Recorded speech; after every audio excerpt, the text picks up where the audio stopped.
Hi, everyone. Good afternoon. This is FCNL's Spring Lobby Weekend 2020, and we're coming to you live from our homes in DC and across the country. I'm Bobby Trice, on staff here at FCNL, and I have the pleasure of hosting this workshop today, The Environment, Quakers, and Faith Partners. In this session, we're going to be covering different faith perspectives on the environment and the common ground between them. We have two incredible panelists from FCNL who will be sharing with us today. I'm going to invite them on screen to introduce themselves. So our panelists are going to share for about 10 minutes before taking questions from the audience. And then we're going to go to questions.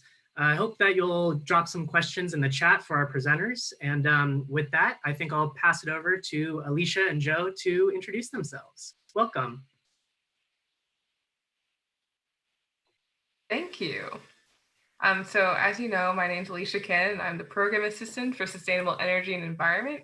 You guys heard a lot from me yesterday and my boss, Emily, and we're so excited that you guys joined this workshop. I think we're missing my colleague, Joe, at the moment. Yes, he is the Quakerism expert, so I'm not going to try to start and speak about it. Hi, I'm Joe. I am the program assistant for criminal justice election integrity at FCNL. Glad I could join you guys. All right, so I'll hop right in. Like I said, my name is Joe, and I am a member of Friends Meeting of Washington here in DC. I want to talk to you guys about Quakerism and its response to climate change. Quakerism was founded in the mid-17th century as a Protestant denomination of Christianity by George Fox.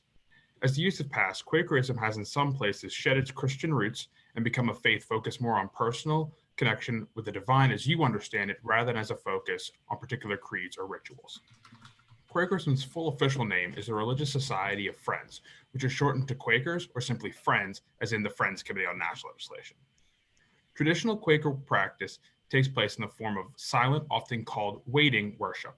During this worship, friends gather in silence together, waiting for the inner light of God within them to speak. People within this silence are often moved to speak and share a message with the community. The defining shared belief of Quakers is the belief that there is that of God in everyone, that all people share a divine spark within them and that is what gives them inherent worth. It is this belief that has led Quakers to form structures that are very democratic, non-hierarchical, and decentralized.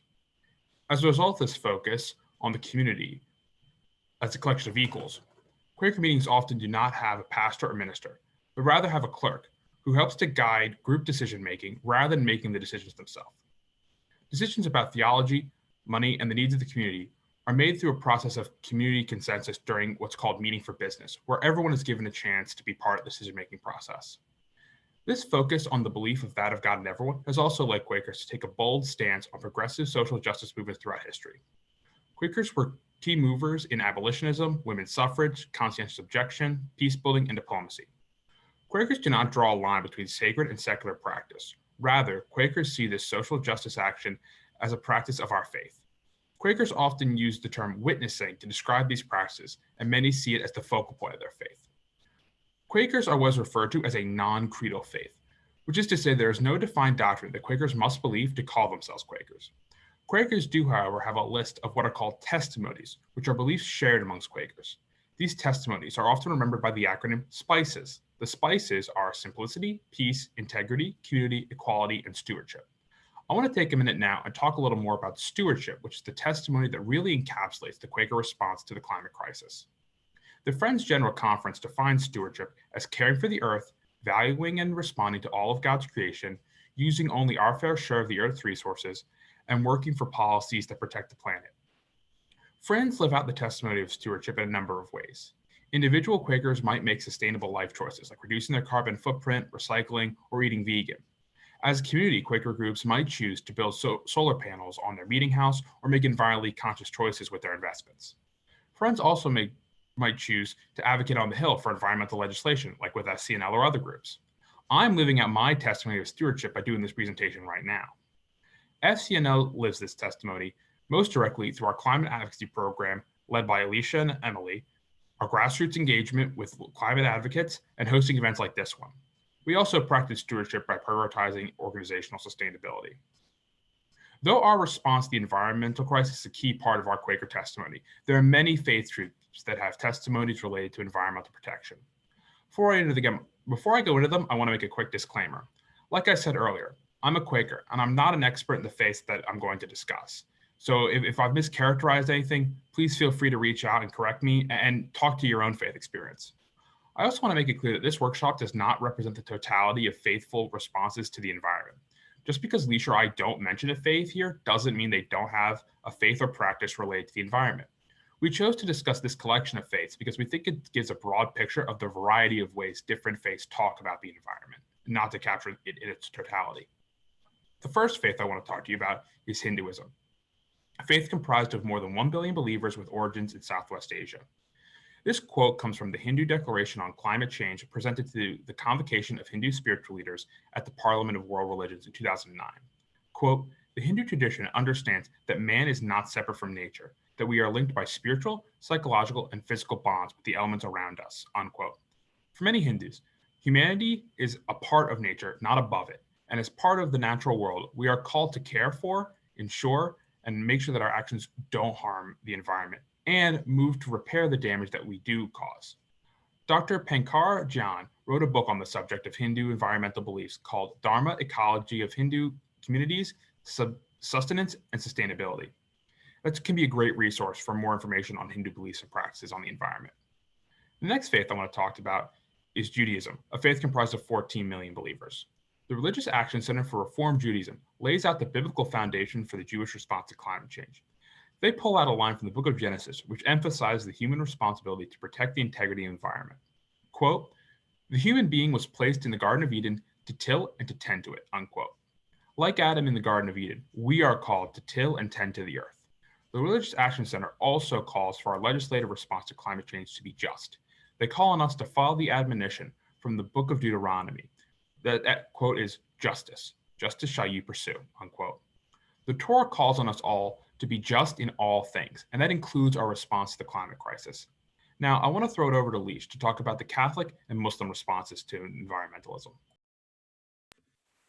That was great, Joe. And I just want to reiterate this very strong point that I'm Catholic, I'm not Muslim. So when I talk about Islam, correct me if I'm wrong. Put it in the chat, Bobby will tell us, and then we can have a discussion about it. So first, Catholicism. With over 1.1 billion Catholics in the world, the Roman Catholic faith tracks its faith tradition back to Jesus Christ and the apostles. So as a young Catholic myself, my motivation to address climate change is grounded in Pope Francis's Laudato Si', one of the most important documents of his pontificate. It not only states that we have a moral obligation to address climate change and protect God's creation, but it's grounded in Francis's undying love for the poor and marginalized. So here's a quote. What need does the earth have of us? It is no longer enough, then, simply to state that we should be concerned for future generations. We need to see that what is at stake is our own dignity. Leaving an uninhabitable planet to future generations is first and foremost up to us. The issue is one which dramatically affects us, for it has to do with the ultimate meaning of our earthly sojourn. Francis also calls on Catholics to believe the scientific consensus surrounding climate change, unite behind the science, like Greta Thunberg often says. And it's really important. It was a landmark document when it came out 5 years ago. The 5th anniversary is in May this year. So the next faith I want to talk about is Islam.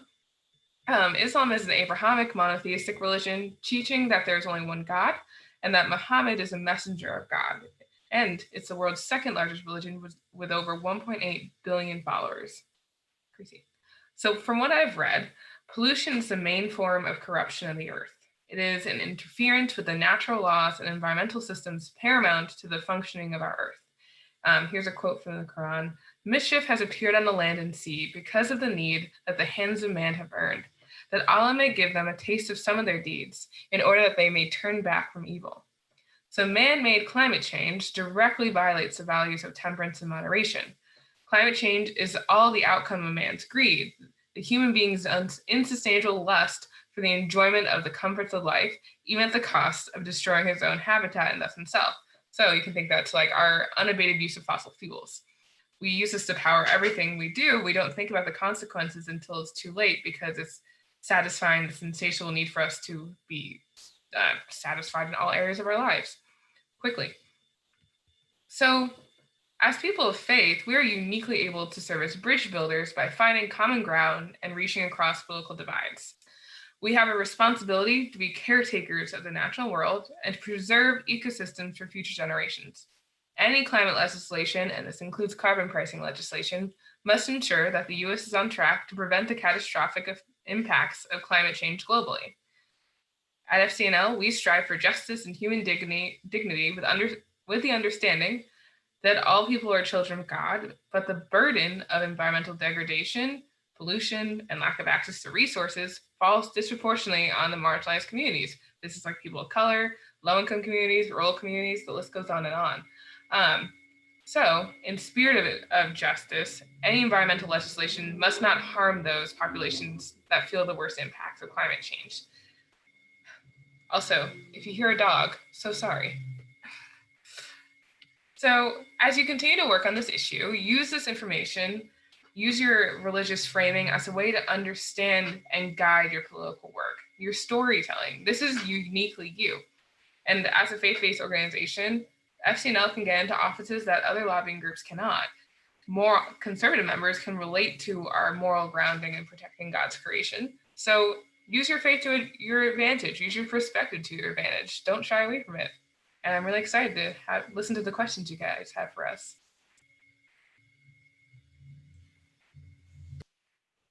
Great. Thank you so much, Leisha and Joe, for a fantastic presentation. Now we will be going to some questions from the audience.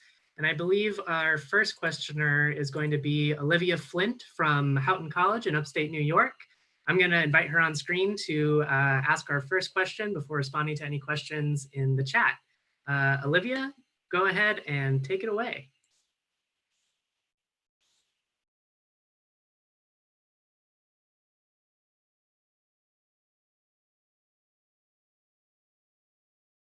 Month. What other? Hi, sorry, Olivia. I think you were muted. Okay. There you go. Yeah, thanks for letting me ask a question. I was wondering that besides lobbying for carbon pricing, which I know FCNL is doing this month, what other climate initiatives can we lobby for to encourage our leaders to steward the environment well?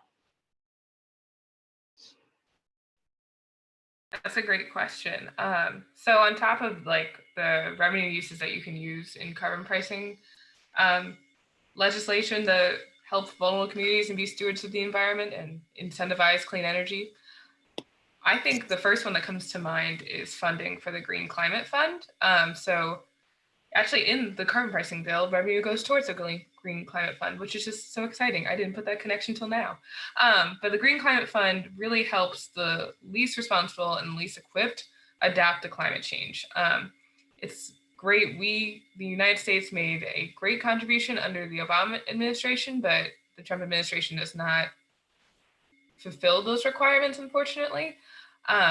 It can be a bit of a controversial topic. However, I think if we're talking about being stewards of the environment, protecting God's creation, and protecting vulnerable communities, like you have to fund the Green Climate Fund, especially as a country that is the most responsible, arguably, for climate change. I think it's our moral obligation to help countries out there that are facing the brunt of impacts for something we did or contributed heavily to.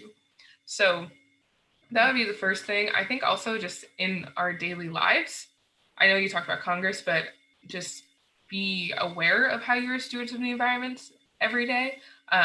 For example, like if you're flying, I fly all the time. I love traveling, but I also do the carbon offsets because I know that it's not great. So just be aware of how you are living as a steward of the environment. Joe, any other thoughts?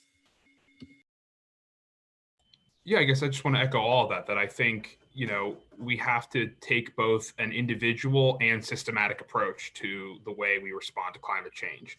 That, we as individuals have to take responsibility for our actions, choosing to, do things as simple as recycling, walking instead of driving, taking public transport instead of driving your personal vehicle.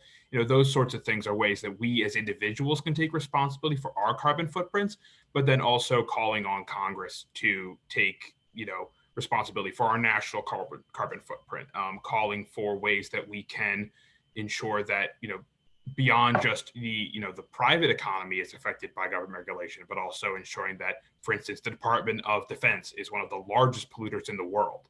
And so making sure that our government and governmental actions are done in a way that is environmentally friendly. Now, obviously, as a Quaker, what I can say is we should use the Department of Defense as little as possible. But when we do use them, we need to ensure that it's being done in an environmentally responsible way. And there are plenty of other ways that really the actions of the government itself. I'm going to present a little bit about incarceration and the environment. And there are plenty of ways that, through our incarceration system, we pollute, that we need to ensure that the government takes responsibility for its carbon footprint and our national carbon footprint, while all of us are taking responsibility for our individual carbon footprints. Great. Thank you so much, Olivia, for asking our first question. And thank you so much to our panelists for a fantastic response. We are getting a bunch of questions in the chat, so I think we'll go to those now. Chloe Mason says, I myself am a Quaker, and I find the value of simplicity to also be important when it comes to the link between capitalism and climate change. What do you have to say on this issue? Sure, I can talk about that. So I think one thing I like to say about all of the spices, so simplicity for non-Quakers is one of the spices that I talked about. What I like to say about the spices is that they aren't actually separate things, that all of the spices are actually one group testimony. They're different aspects of that broader testimony of that of God in everyone. And for example, simplicity really does link really well with stewardship, because oftentimes the simple option is the most environmentally friendly option. That oftentimes the practice of simplicity in clothing, wearing secondhand clothing, getting clothing from thrift stores instead of getting new clothing if you don't need it, getting the wear out of everything you can. That's a great way to also be a good steward of the environment. I know some people practice simplicity in that when they need a car, they use the same car for years and years instead of getting a new one.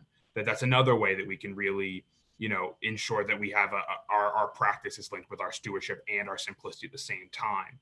As far as the links to capitalism goes, I think that there's been a lot of talk about the ways in which, capitalism as a system does lead to pollution. And I think that's part of why we at FCNL are really interested in a carbon tax, because we have to make sure that while we're operating within a capitalist system, that we need a market-based approach, that obviously, we can step toward a more, an economy that's more based on stewardship, as we Quakers would like, and move toward an economy as well that is more simple, more equitable, more focused on community, that all of these steps come together to sort of fulfill the entirety of the spices, rather than just one or the other.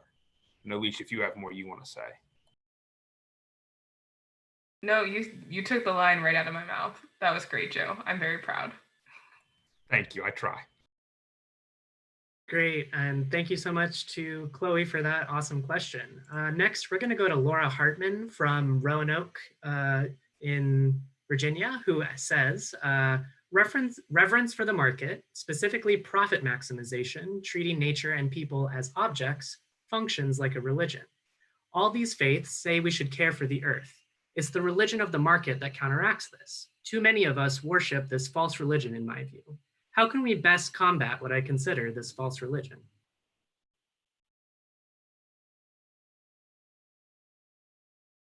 That's incredibly sad.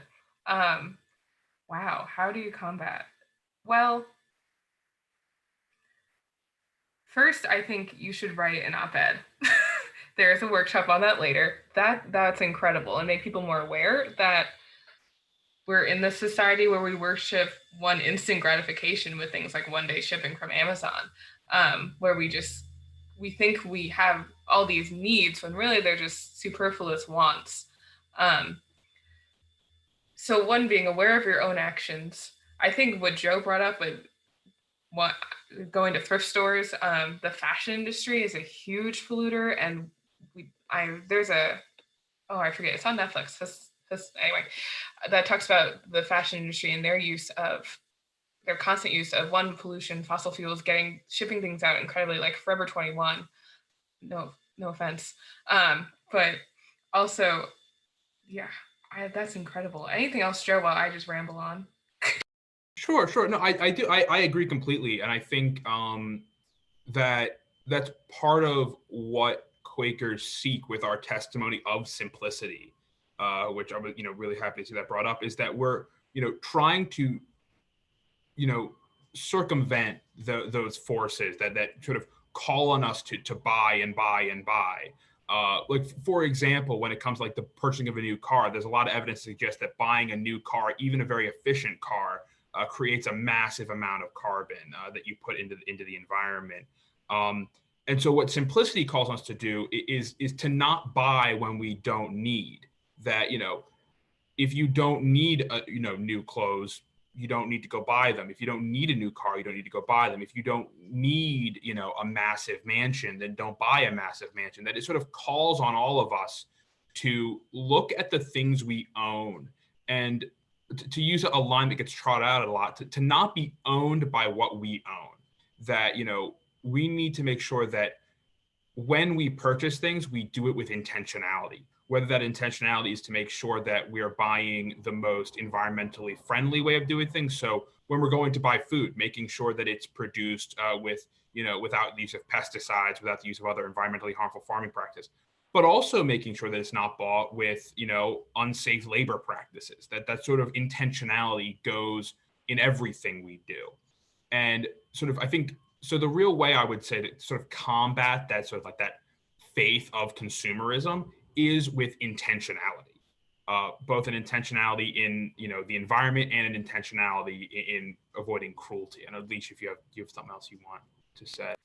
Well, I was just reflecting on in the moment we're in, and during this pandemic, we can't really use this instant gratification like we're used to.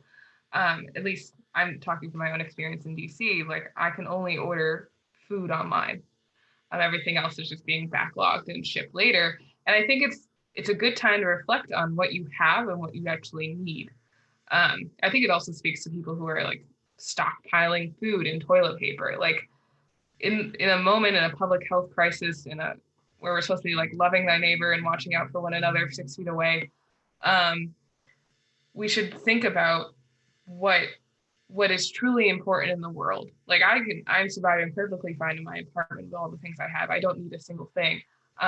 It also makes you think about grandparents and all these other people in our lives who need help with technology or need help getting food. So it's really interesting, and I think this is kind of forcing us to stop stockpiling on Amazon or clothes or makeup or whatever your thing is.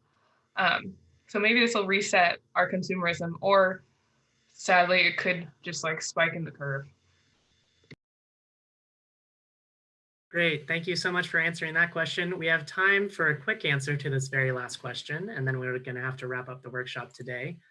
Jonathan Spicer from California asks, a lot of conservatives are also very religious people. How can we use our faith and their faith to come to a consensus on the climate crisis? Yeah, sure. So I think, Leesh talked about this a little, and I definitely touched on it, that, faith is a really great way to build bridges with people.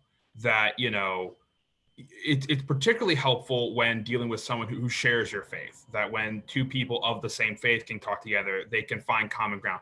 But even if they don't share your particular faith, that shared, belief in higher power, and a shared belief in ourselves as creations of a larger being that loves us all, is a really great way for us all to come together and see each other as not just people who disagree, but as friends and neighbors, and part of the same human family.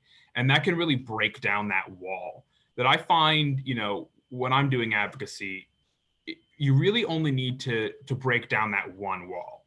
That once you're in, people are able to listen. People are really willing to listen to what you have to say. And it's just using that initial opener of, as a person of faith, this is what I believe. And oftentimes, particularly if you're talking to another person of faith, they'll say, I'm also a person of faith, and I understand where you're coming from. And that can really open up the conversation. That it might not, it won't do all the work, but it's certainly a great first step. It could be a really good thin end of the wedge that really opens up the conversation. Yeah, just quickly, I would say for us getting meetings or in meetings, a lot of religions have this common ground of like human respect. So either it's the light of God within everyone or just loving thy neighbor. How can you argue against that? How can you argue against being just a good individual, rooting for the common good? So when you start out with that base, then it's just talking about how you get there and what the policies are. And I think it's that conversation is based in one of mutual respect. And that's really hard to do in politics sometimes. So religion is a great segue of like being like, I believe in this, and this is why I am concerned. But yeah, great question.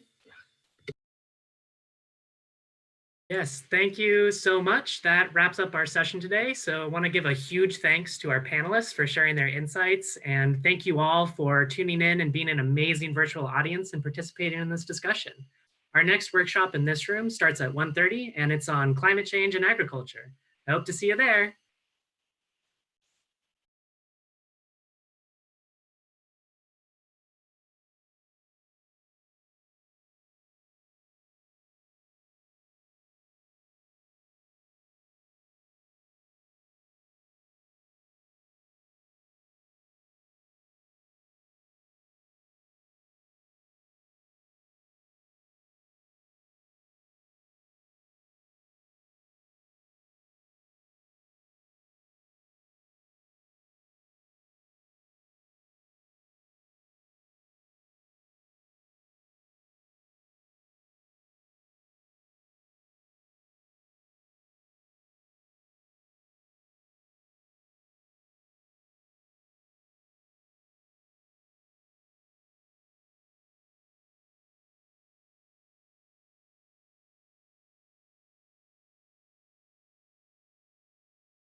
Good afternoon, everyone.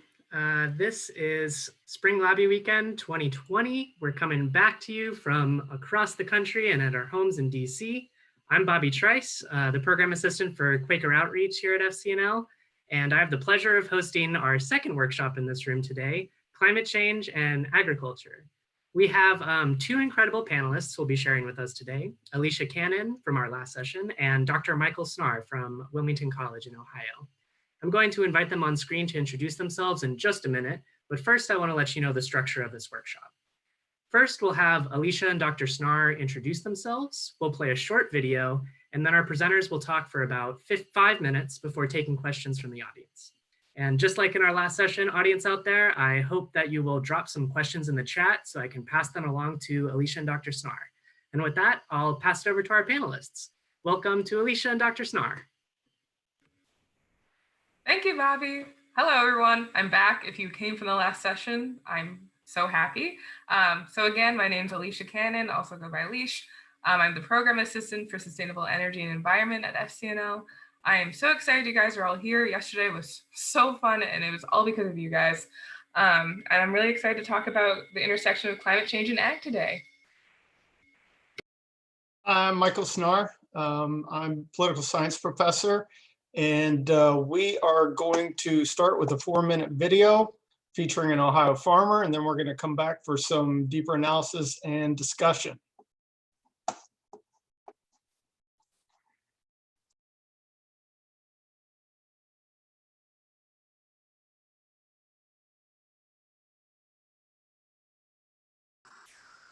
The saddest thing you can hear an older farmer say is, why are you doing it that way? Because that's the way I've always done it. That's not a good reason. You know, I look at how I grew up in farming with Dad, and I look how we're farming today, and it's absolutely nothing like what we were.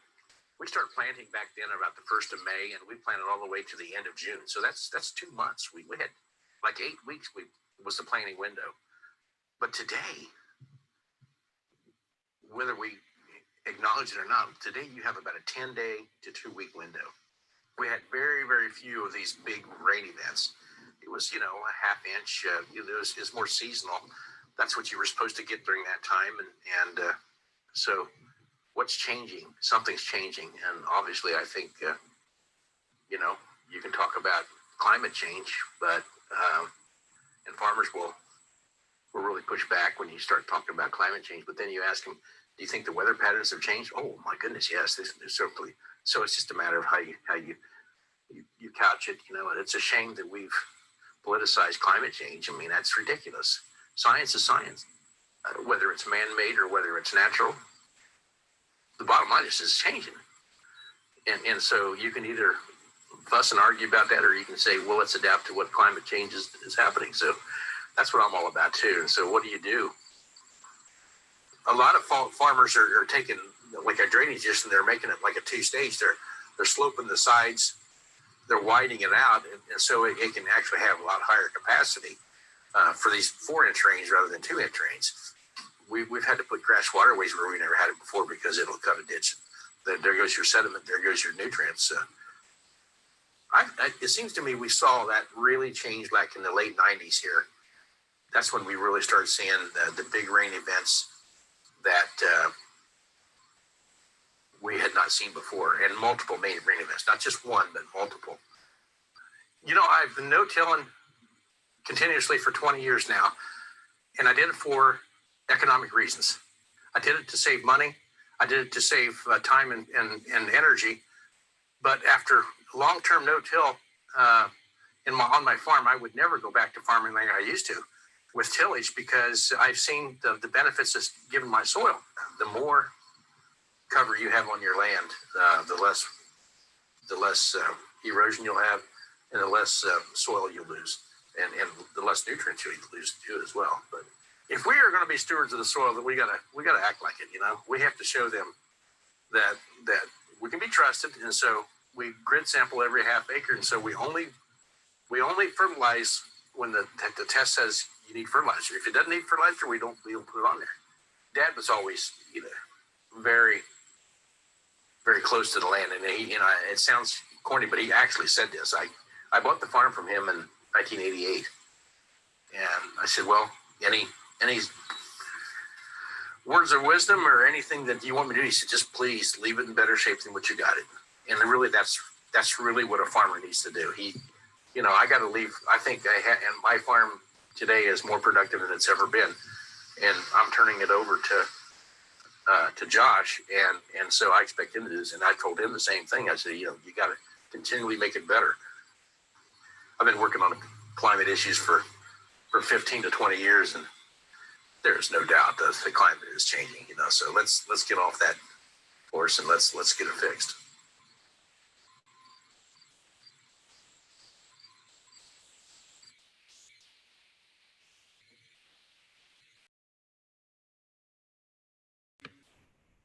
All right, thank you, Bobby, for playing that. So I'm here as like the political angle of all this.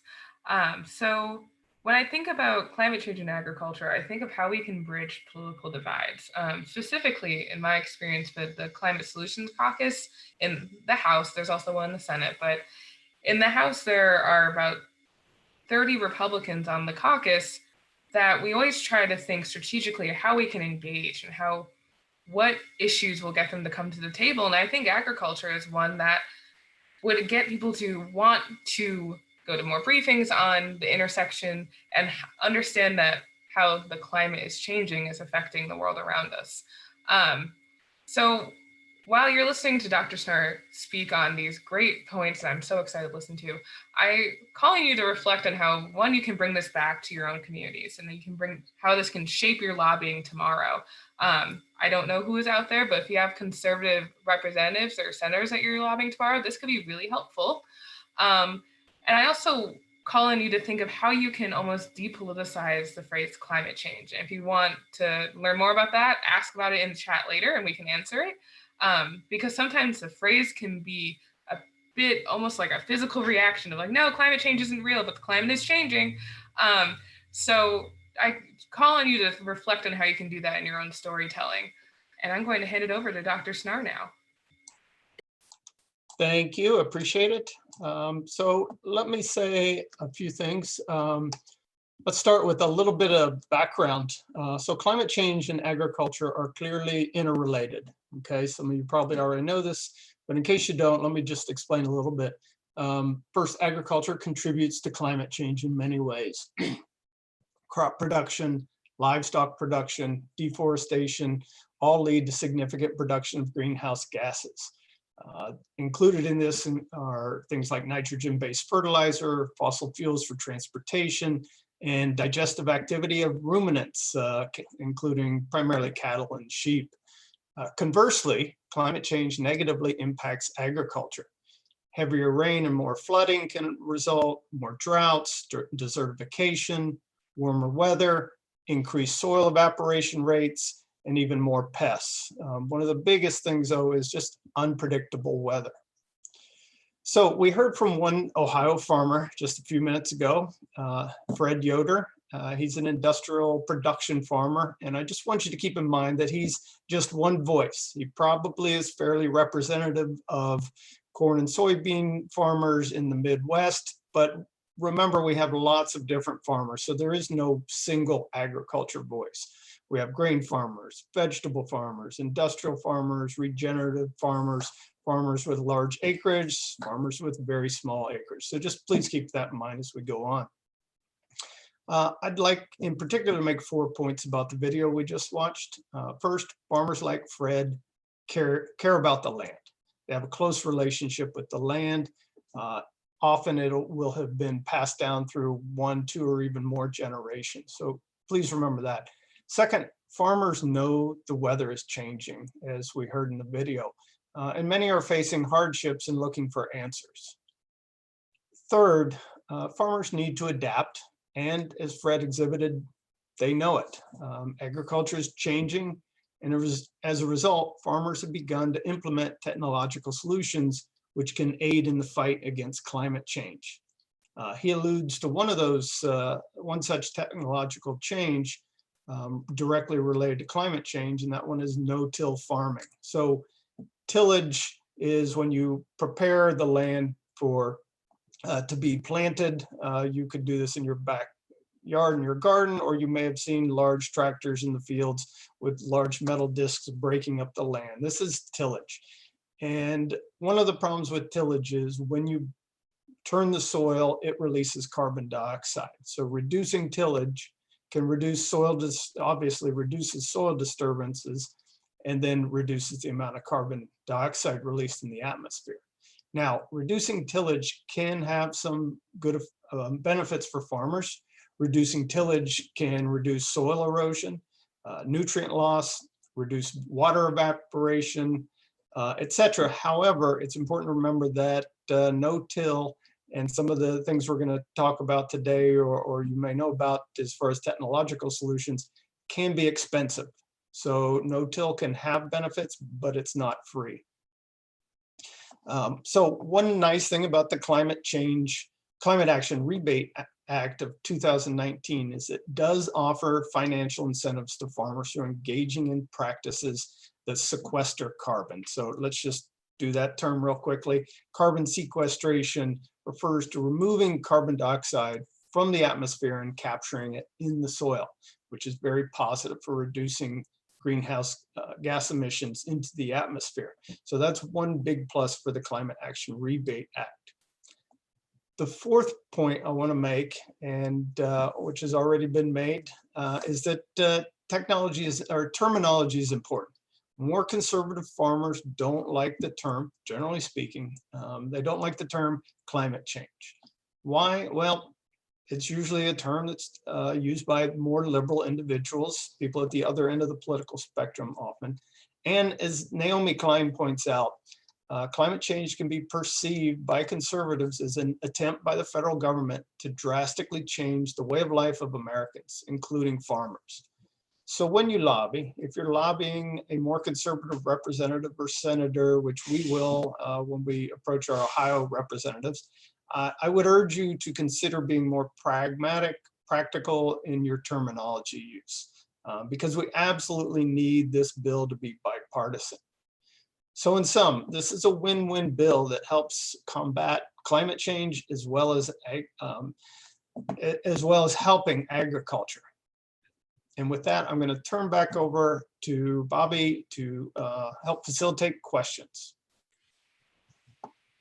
Great. Thank you so much, Dr. Snar and Alicia, for showing us that video and unpacking it a little bit.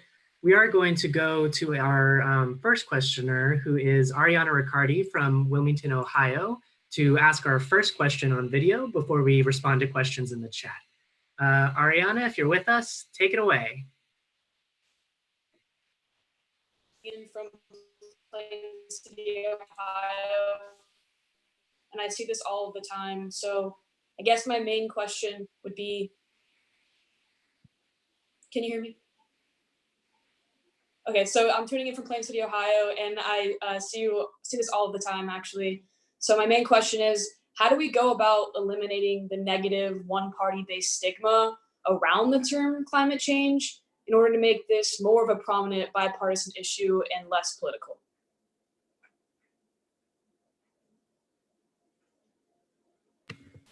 Great question. I think we first can start by, in my own lobbying, I try to make it on like an interpersonal level, that this is something that is affecting all of us in different ways. It's not, and just because we give it a certain term doesn't mean it's only one party can care about it.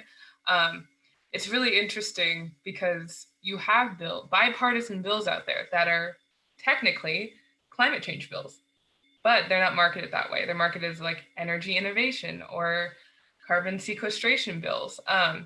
So I think once if say you're in a conservative district lobbying a conservative member, if you just stick to how this is affecting that district, that community, or your community,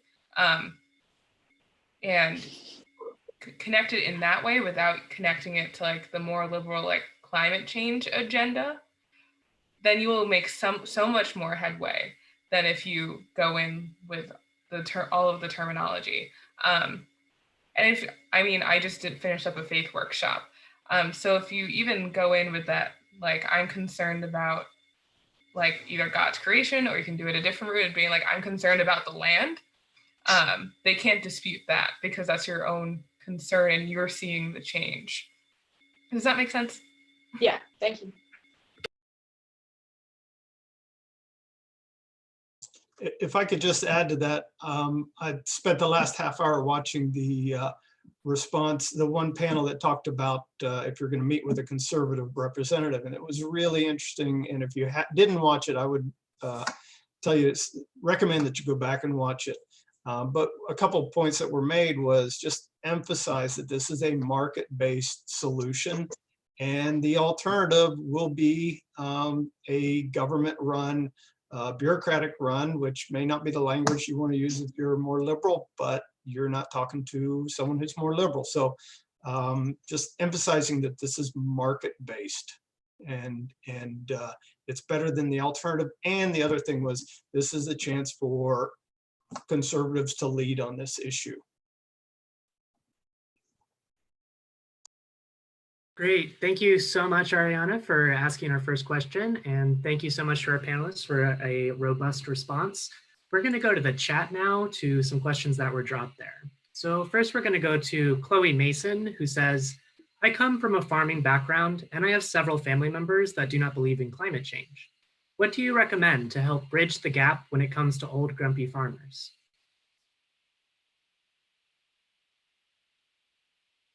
Dr. Starr, I'm going to throw that one to you.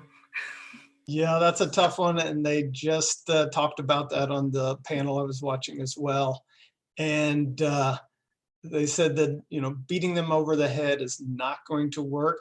And there's not a lot of evidence that people will change their mind. The best you can do is, build relationship with them. Chloe, you probably already have a relationship with your family, so it's just a really difficult issue. And there were a couple comments, and I can't even remember from the last panel. So if you go back and watch the conservative panel, they do give some suggestions, but they mention right off the top that it's tough. It's not something that you can do easily, is to change someone's mind on this issue. I can speak from my own perspective of coming from a conservative family, kind of different than farming. But for me, and explaining my work to my family, it's you highlight the financial incentive of tackling climate change. It's very expensive to ignore climate change and to ignore what it's doing to our country. So in that way, I can get people to understand that there is a problem that needs to be fixed. I'm from New Jersey, and there's a study that says if there's another Hurricane Sandy, it will bankrupt the state. So that's how I talk to conservative individuals who are not like political staffers or politicians.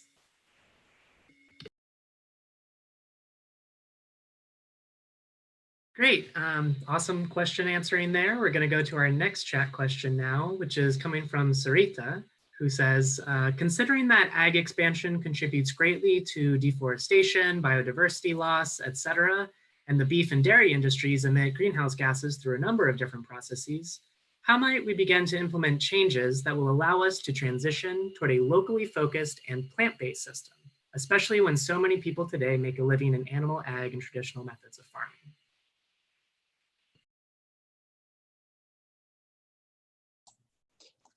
I'll say that I think the bill that the HR 4051 is a step in that direction, because it's going to make things, products that rely on fossil fuels, to be more expensive.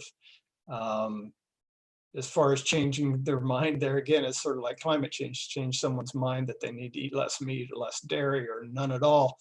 It's a very difficult thing to do, but increasing the price of those products, increasing the price to manufacture or create those products is about the best step that I've seen that we can do at this point. And again, it's a market-based solution, which not everyone is thrilled about, but it can make it, it will make it more expensive to buy those products.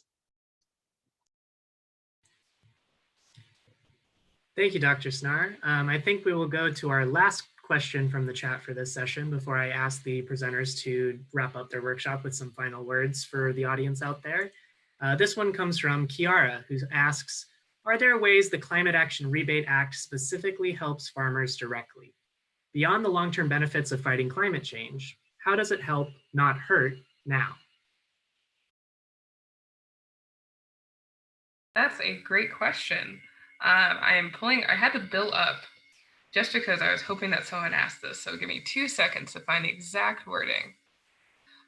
There are multiple sections in the bill that is directed specifically towards ag. I think that's part of the reason why we had this workshop, so that we wouldn't just be spewing and hoping that this revenue would somehow trickle down and affect agriculture. So let me see. Dr. Snar, do you have it up handy? I have one quote from the bill that says payments to farmers and landowners for nature-based projects include agricultural practices such as the usage of cover crops, no-till, and practices that can reduce emissions from livestock, fertilizers, and rice cultivation. And other appropriate practices is determined by the Secretary of Agriculture. Is that the one you're looking for? Yeah, there's also a section where there's a section on funding for innovation of clean energy that specifically is targeted towards clean energy and agriculture. So as the questionnaire before this talked about how meat and dairy, it's a lot of greenhouse gas emissions to produce that much. There's clean energy and innovation technology out there that they're trying to fund to hopefully mitigate that. And funding from this bill goes to that. It's like a line under a line under a line in this bill. So it's one of the few that has specific resources solely for agriculture, which is it's really exciting, because when we talk about protecting vulnerable communities, like farmers are one of them. We always talk about rural communities, but that's also farming. I think I'm an East Coaster, so sometimes my thoughts are from coast to coast, but we cannot forget the people in the middle who are sustaining this country.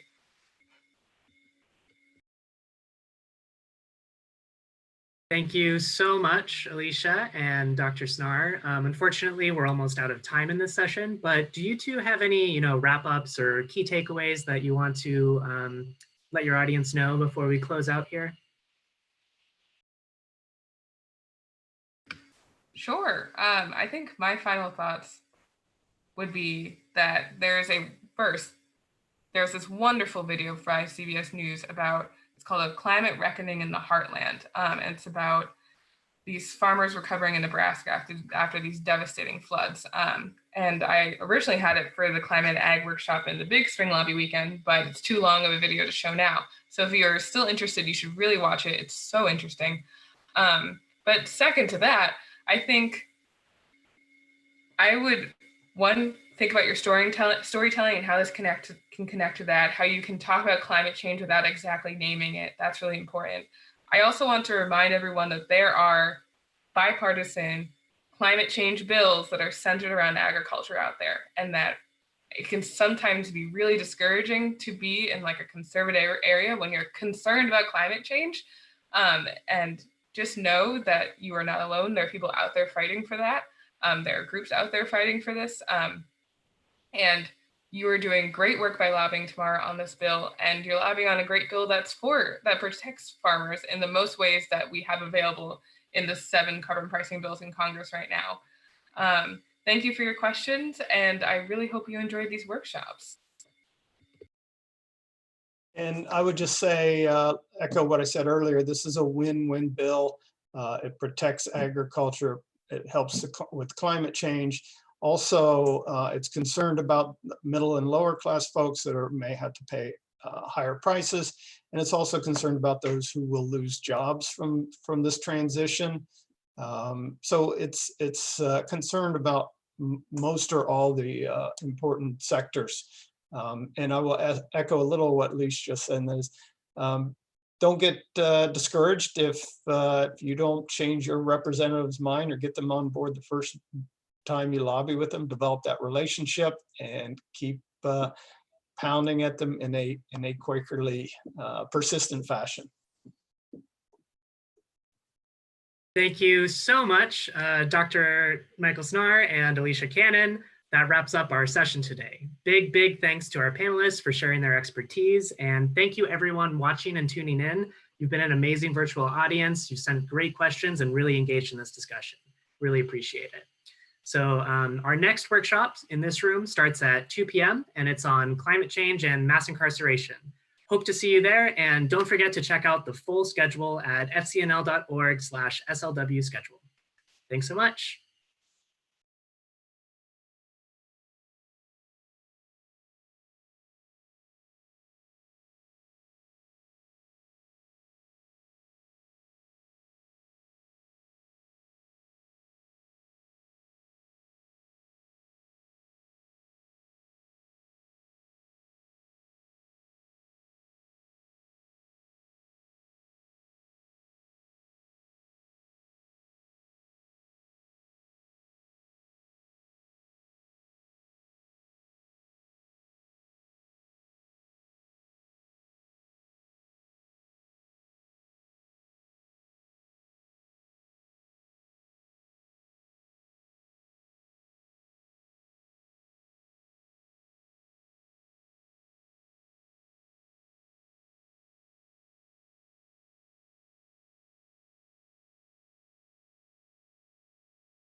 Hello, good afternoon, everyone.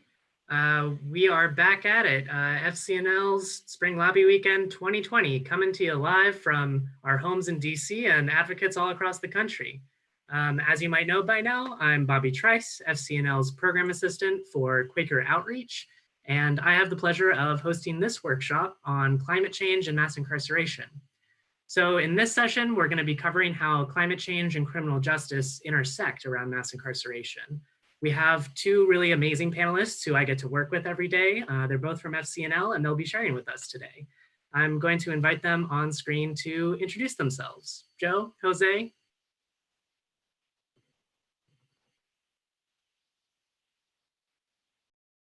Hi, I'm Jody Antonio. I'm the program assistant for criminal justice and election integrity here at FCNL.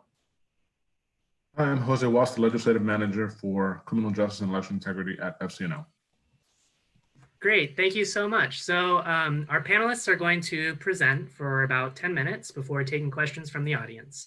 And as always, audience, I hope that you will stay engaged and drop some questions in the chat for our panelists to answer later. And with that, I think I'll pass it over to Joe. All right, let's get to it.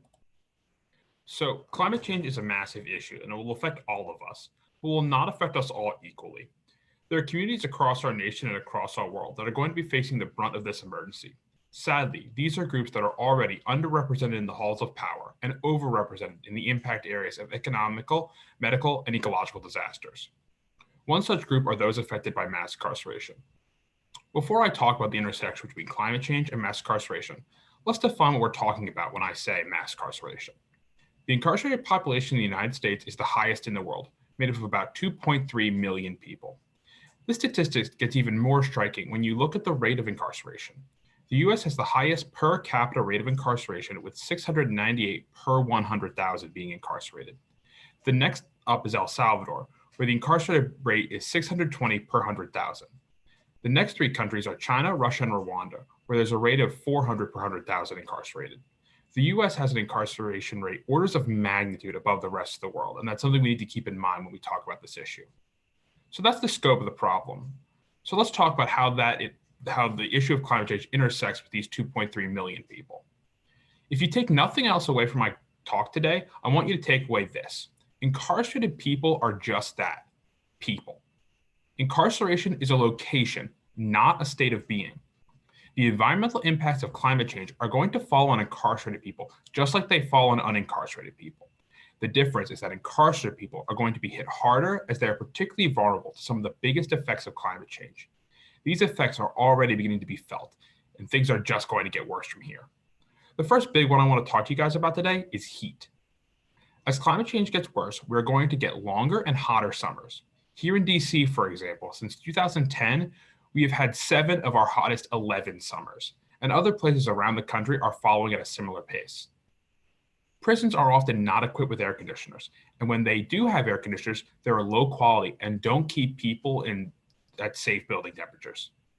The states of Alabama, Arizona, Florida, Georgia, Kansas, Kentucky, Louisiana, Mississippi, Missouri, North Carolina, South Carolina, Texas, and Virginia, despite being some of the hottest states in the union, do not require their prisons to be air conditioned. This lack of air conditioning in prisons has already cost people their lives. Larry McCullum died in the Hutchins State Jail in Texas due to lack of climate control. Larry was supposed to serve a 12-month sentence for writing a bad check. I want to give that a moment to sink in. For writing a bad check, Larry faced a death sentence because his cell was not kept at a proper temperature and he died of a heat stroke. Heat isn't the only problem that incarcerated people are facing as a result of climate change. Because of climate change, we're going to face more hurricanes and more intense hurricanes than usual. Incarcerated people are not being included in evacuation or disaster response plans, and that leaves them at risk. During Hurricane Katrina, Hurricane Harvey, Hurricane Florence, Hurricane Dorian, Superstorm Sandy, and others, incarcerated people were not evacuated and left in their facilities during the storms. This left them cut off from supplies and resources that made life difficult during the disaster recovery phase. Sometimes, like in the case of Hurricane Harvey, things got even worse. Prisons themselves would be flooded, and people would be forced to remain inside. Imagine that. Imagine if a hurricane was bearing down on your community, and not only were you told you couldn't evacuate, but you were forced to remain in your flooded house for weeks on end. We need to make sure that plans for climate change mitigation include incarcerated individuals and that their voices are amplified in these discussions. Prisons should be required to have climate control systems that keep them at safe temperatures. And we need to ensure that prison hospitals and infirmaries have the staff and equipment necessary to care for those dealing with heat-related issues. As we continue to see hurricanes come in greater number and intensity, we need to ensure that incarcerated people are included in evacuation and disaster response plans. Incarcerated communities need help in disasters the same way non-incarcerated communities do, and we need to ensure that our plans take them into account. We also need to ensure that when incarcerated facilities are built, they are built in a way that protects the environment and the health of the people that are going to live in them. We currently don't do that. Prisons are regularly built on or near waste sites that threaten the health of incarcerated people. The Fayette State Correctional Institution in Pennsylvania, for example, is built near a coal ash dump. This exposure to the carcinogenic coal ash has led to the deaths of 11 incarcerated people due to cancer from 2010 to 2013, and 6 others have been diagnosed with cancer as a result of the coal ash exposure. The infamous Rikers Island prison was built on top of a landfill, leading to an increased risk of exposure to toxins and a pervasive smell within the prison that negatively affects the mental and physical health of incarcerated people. There is also a power plant on Rikers Island, which pours tons of dangerous PM 2.5 and PM 10 pollutants into the air that incarcerated individuals must breathe. These power plants often do not abide even by today's limited environmental regulations. One of the plants within a mile of Rikers Island has at least 13 violations of the Clean Water or Clean Air Act in the last 10 years alone. The negative environmental impacts also come from the way prisons are constructed. Between 2005 and 2008, the newly constructed Kern Valley State Prison in California exposed 4,800 inmates to arsenic due to tainted wells that the prison was tapping into. There was also the instance of a prison that was planned in Letcher County, Kentucky, that would have destroyed nearly 700 acres of endangered species habitat in Appalachia. But this is where all of you come in. Thanks to the work of climate and criminal justice advocates, that prison construction was canceled and the habitat was changed. You all have the ability to stand up for incarcerated populations and ensure that their voices are included when we talk about climate change. From stopping the construction of environmentally harmful prisons or advocating for humane treatment for people while they are incarcerated, you have the power to be an advocate for a group that is far too often ignored. The best way we can help incarcerated people to weather the incoming storm of climate change is to limit and mitigate it. We can do this by backing policies like carbon pricing to help limit the effects of climate change. Carbon pricing will also create a pot of money that we can pull from to help incarcerated people mitigate the negative effects of climate change. Through your advocacy, we can ensure that the funds for mitigation go to cover air conditioning for incarcerated populations and ensure that incarcerated people are included in disaster mitigation plans. Through your advocacy, we can help ensure that incarcerated populations are protected from climate change. So thank you so much for listening, and thank you so much for your advocacy. I want to go ahead and open it now for questions that anyone might have about my presentation or incarceration and climate change in general. Thank you so much, Joe. That was incredibly informative, and you covered so many different impacts of climate change on incarcerated individuals who are unjustly and disproportionately impacted by those effects. So we are going to go to questions now, but first we're going to go to Adam Berardi, who is a student advocate from Atlanta Friends School in Georgia, to ask our first question before responding to other questions in the chat. Adam, are you with us? Are you able to jump on video and ask your question?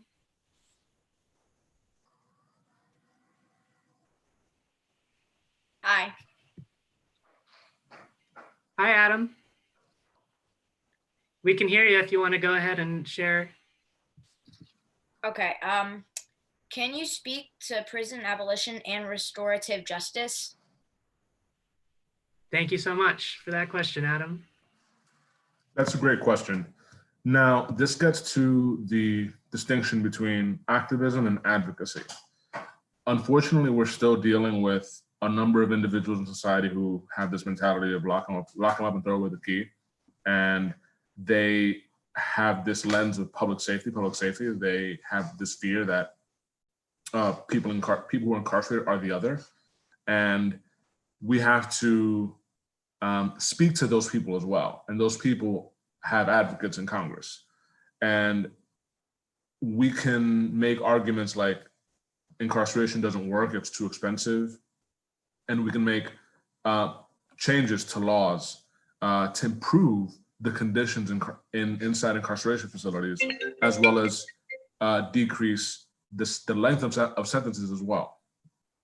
Now, that's advocacy. In regards to prison abolition and restorative justice, that gets to the imagination of the activists, of the people who are out there making and asking for bold, positive change, providing for public services that would give education, that will give healthcare, that will give opportunity to everyone equally. And we won't need, we as a society won't have a need for crime. There will be services for people for rehabilitation, and you won't have as much of a problem with addiction. So all of this goes to the root cause of crime, and that's much harder work. It's needed work, but the work that we're doing here is to make the prison conditions at least a little bit better for people who are incarcerated and to reduce the sentences.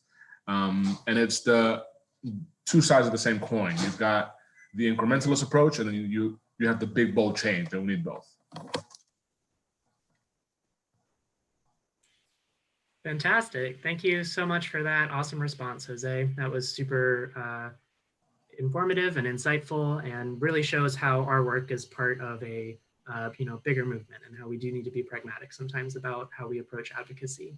So now we are going to go to some questions from the chat. We've got a bunch stored up. This is a chatty group. Our first question from the chat comes from Jamila Lewis, who asks, my question is, are we working with the Bureau of Prisons to lobby them of these concerns with climate change?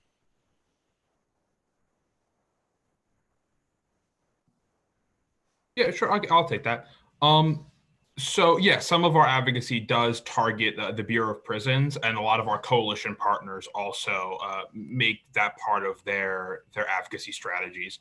We focus at FCNL more broadly on a congressional-based strategy because, as was touched on yesterday from the main stage, the issue with having an administration-based strategy is that as the administration changes, it's very easy for example, a new head of the Bureau of Prisons to undo that Bureau of Prison-based policy. So by focusing on legislative rather than like regulatory change, we can ensure that the change we seek will outlast the current administration.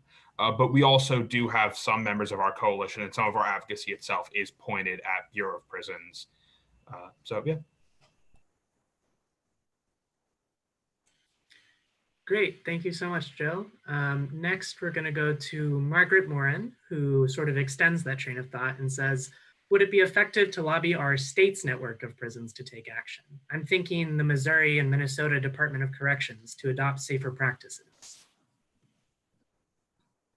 I can take that. I think that that's a really great strategy to take. The federal government is important because a lot of what's done there gets copied by states, and sometimes vice versa.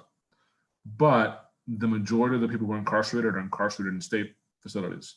We've got about 175, 180,000 people incarcerated in the federal system.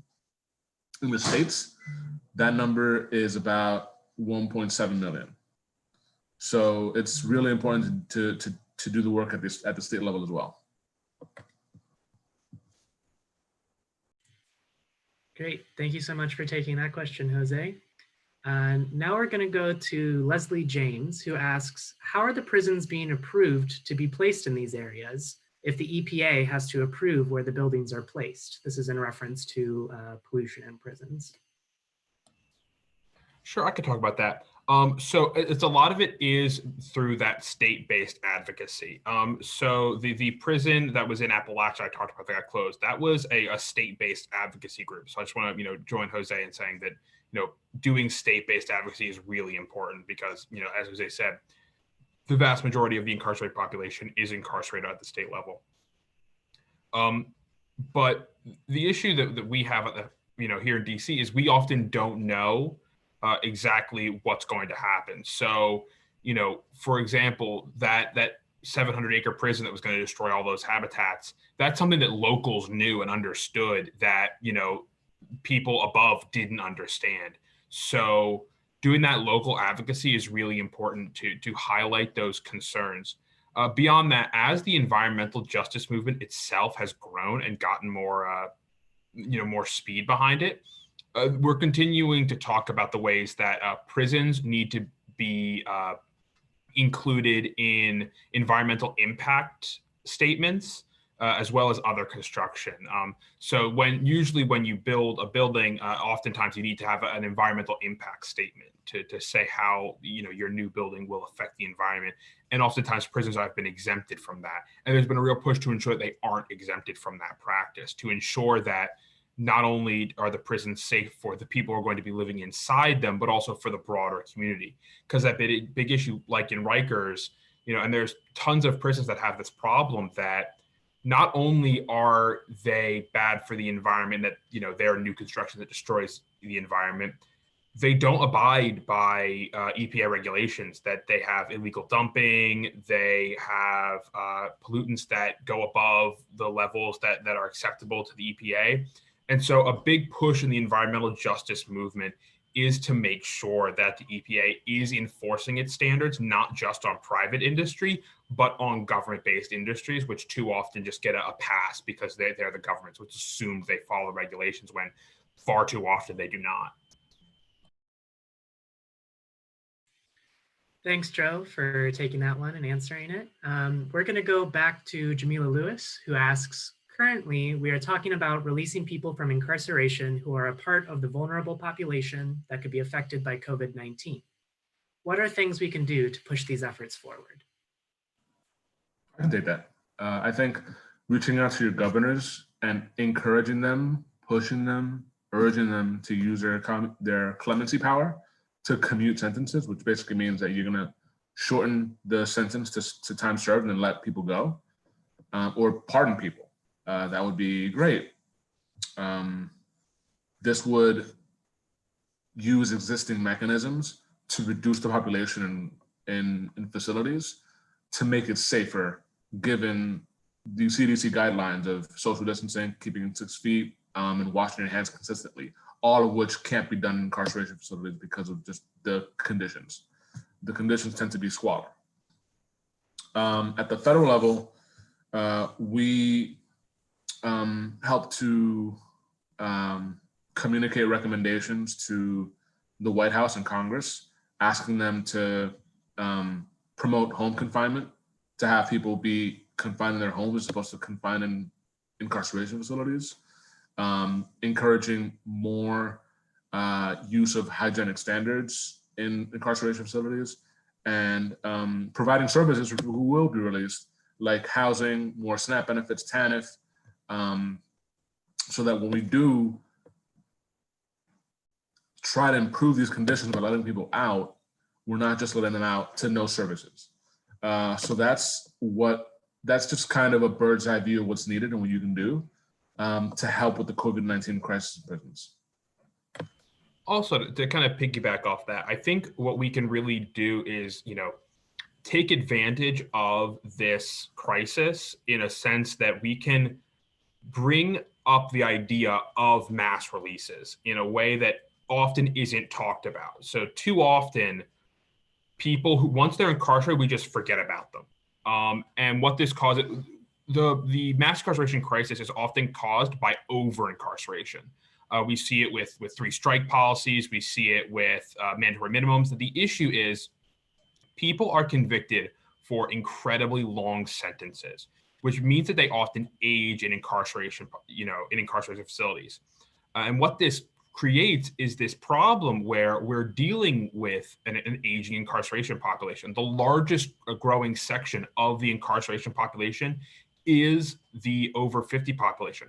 And that's not because people over the age of 50 are more likely to commit crimes. People over the age of 50 are actually very unlikely to commit crimes statistically, and they actually have lower recidivism rates than the broader population. The issue is that people are convicted when they are very young to these long sentences and really have their lives taken away from them. That guys, men, women, others at the age of 20 are being sentenced to 20, 30, 40, sometimes life sentences. And what we can do in this COVID-19 opportunity is highlight those individuals and talk about how our system is being unnecessarily cruel to them, and that really what we need is a mass release of people, and make sure that when we advocate for instance, more humane drug policies to perhaps legalize some substances or lower, remove the mandatory minimums on other substances, that we make sure that those are retroactive to help ensure that those who are currently incarcerated get the benefits of the policy as well.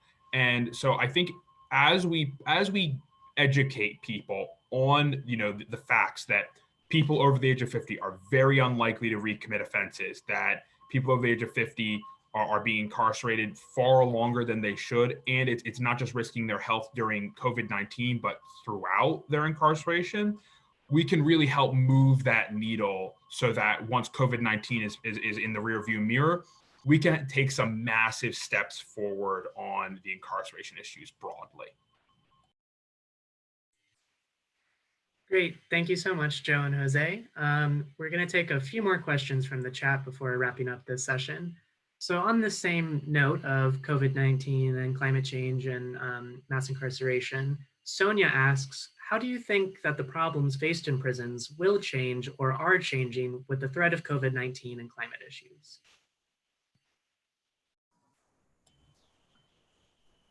Sure, I could take that.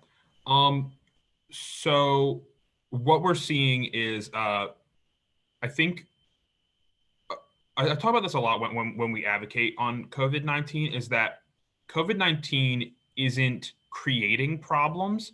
It is showing the cracks in already existent systems. So the problem we're having is that prisons, for example, don't have the staffing or the infirmary equipment they need to deal with health crises just day to day. Day-to-day prison infirmaries and hospitals are far too understaffed without the equipment they need to help their populations that they serve. When you add on top of that an epidemic like COVID-19, we're seeing that it takes a system that already can't handle the strain and just blows it right open.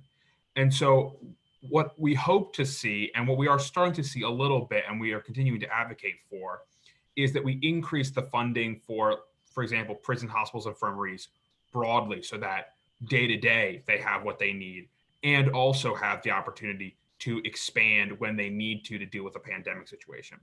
We're also hoping, again, that we can increase that conversation to talk more about releasing people over the age of 50 and increase releases for people who shouldn't be incarcerated in the first place.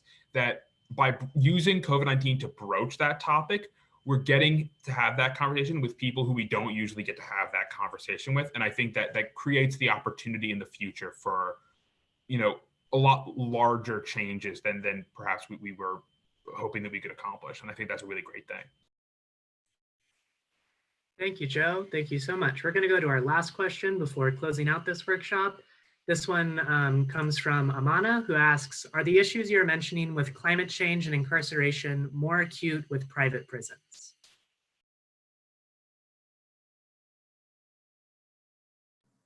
I'll take this one. So yes, because one of the worst problems of private prisons is that the goal really is the bottom line. So they want to save costs as much as possible because then profits go up. So you cut things like nutrition, you cut things like medical staff, the availability of medical staff, and when people get sick, things get much worse. So that's the main problem with, the main logistical problem with private prisons. Obviously they're immoral because you're profiting off of human bodies, but that's the main problem that makes them worse, I think. And just keep in mind that there are more private prisons at the state level than there are at the federal level, but most of the private prisons at the federal level are for immigrant detention. and they're also not able to be FOIA'd. So you can't make a FOIA request, which is a Freedom of Information Act request of a private prison because they're not a government facility. So it's even harder to hold them accountable. So that's what I would say are some of the worst parts of private prisons. I do think also but also to expand this out to the issue with immigrant detention, we're also hoping that, I know this is something that me and Jose don't work on directly, but Carlo, one of our staff at FCNL, deals with directly.